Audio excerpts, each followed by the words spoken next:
Hello guys, எல்லோரும் எப்படி இருக்கீங்க? நல்லா இருக்கீங்க நம்புகிறேன். இன்றைக்கி சூப்பரான ஒரு ரெசிபி தான் பார்க்க போகிறோம். எப்போவும் போல் சிக்கன் செய்யாமல் நல்லாம்பட்டி சிக்கன்னு சொல்லிவிட்டு அவ்வளோ டேஸ்ட்டாக இருக்கும். கண்டிப்பாக ட்ரை பண்ணி பாருங்கள். ரொம்ப கஷ்டமே பட வேணாம், சிம்பிளாக ஈஸியாக டக்குன்னு செய்யக்கூடிய ரெசிபி தான். வீடியோவை ஸ்கிப் பண்ணாமல் பாருங்கள். வாங்க வீடியோக்குள்ளே போகலாம். ஃபஸ்ட்டு ஸ்டவ்வை ஆன் பண்ணிவிட்டு பேன் வச்சிடலாம். பேன் வச்சதுக்கப்புறம் நல்லெண்ணெய் ஒரு 2 டேபிள் ஸ்பூன் அளவு சேர்த்துக்கிறேன். ஏன்னா நல்லாம்பட்டி சிக்கன் வந்து நல்லெண்ணெயில் செய்யும் போது ஃப்ளேவர் நல்லாயிருக்கும், சாப்பிடும் போதும் வேறு லெவலில் இருக்கும். அந்த சிக்கன் சாப்பிடும் போது நல்லெண்ணெயோட ஃப்ளேவர் செம்மையாக இருக்கும். சின்ன வெங்காயம் நல்லா ஒரு கைப்பிடி அளவு எடுத்து 1-2 இதே மாதிரி கட் பண்ணிக்கோங்க. கருவேப்பிலையோடு சேர்த்து வதக்கி விட்டுக்கலாம்.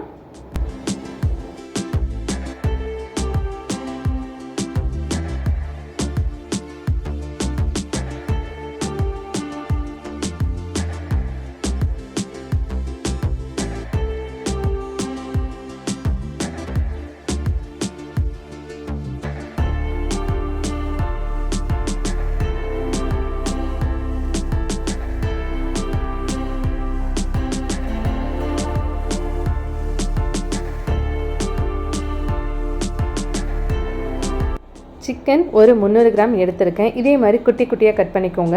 அப்போ தான் நமக்கு வெங்காயத்தோட மசாலாவோட அந்த சிக்கனில் ஏறி செம்மையாக இருக்கும் ஃப்ளேவர். வெங்காயத்தோட சிக்கன் நல்லா ஒன்றோட மிக்ஸ் ஆகிற அளவுக்கு கலந்து விட்டுக்கலாம்.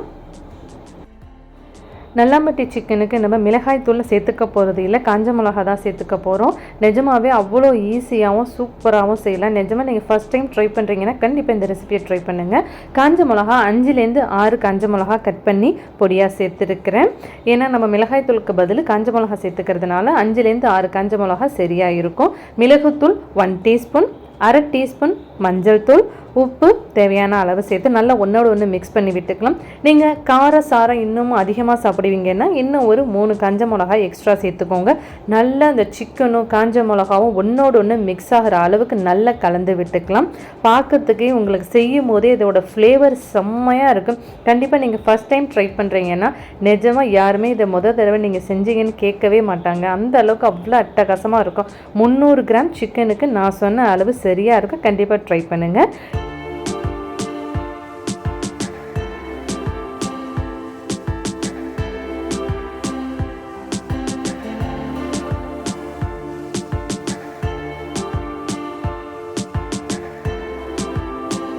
சிக்கனில் காஞ்ச மிளகா வெங்காயம்லாம் மிக்ஸ் பண்ணதுக்கு அப்புறம் 1 டேபிள் ஸ்பூன் அளவு இஞ்சி பூண்டு பேஸ்ட்டு சேர்த்துக்கிறேன்.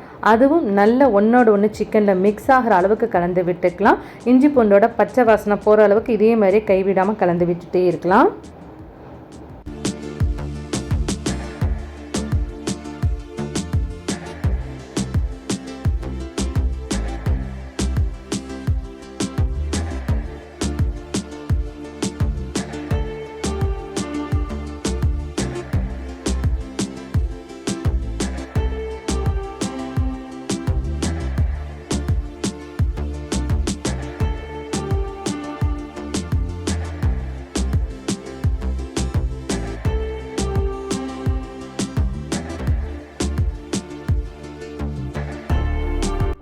பச்சை வாசனைலாம் போனதுக்கப்புறம் ஒரு 1/4 கப்பு அளவு தண்ணி சேர்த்துக்கிறேன். தண்ணி சேர்த்து நல்லா ஒன்றோடு மிக்ஸ் பண்ணி விட்டுட்டு எல்லாம் சரியாக இருக்கான்னு ஒரு தடவை செக் பண்ணி பார்த்துட்டு சிக்கனில் வேக வச்சிடலாம்.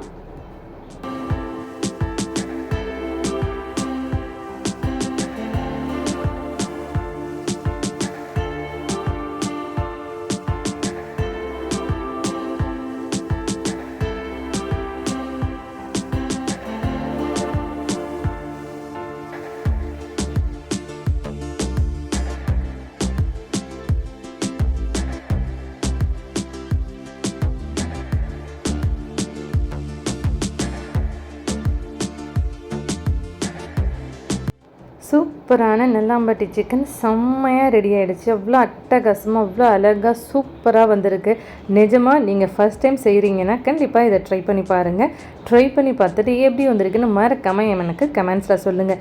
300 கிராம் சிக்கனுக்கு நான் சொன்ன அளவு கரெக்டாக இருக்கும். பார்க்குறதுக்கே கலரை எவ்வளோ செம்மையாக வந்திருக்கு பாருங்கள். அவ்வளோ அழகாக சூப்பராக அவ்வளோ அட்டகாசமாக இருக்கும். கண்டிப்பாக ட்ரை பண்ணி பாருங்கள். ஒரு பவுலுக்கு மாற்றிட்டு காட்டுறேன். நிஜமாக யாருமே இதை நீங்கள் ஃபஸ்ட் டைம் செஞ்சீங்கன்னு யாரும் சொல்ல மாட்டாங்க. அவ்வளோ சூப்பரான நல்லாம்பட்டி சிக்கன் செம்மையாக ரெடி ஆகிடுச்சு. கண்டிப்பாக ட்ரை பண்ணி பார்த்துட்டு எப்படி வந்திருக்குன்னு கமெண்ட்ஸில் சொல்லுங்கள். வீடியோ பிடிச்சிருச்சுன்னா லைக் பண்ணுங்கள், ஷேர் பண்ணுங்கள், கமெண்ட் பண்ணுங்கள், சப்ஸ்கிரைப் பண்ண மறக்காதீங்க. வீடியோ பார்த்ததற்கு நன்றி.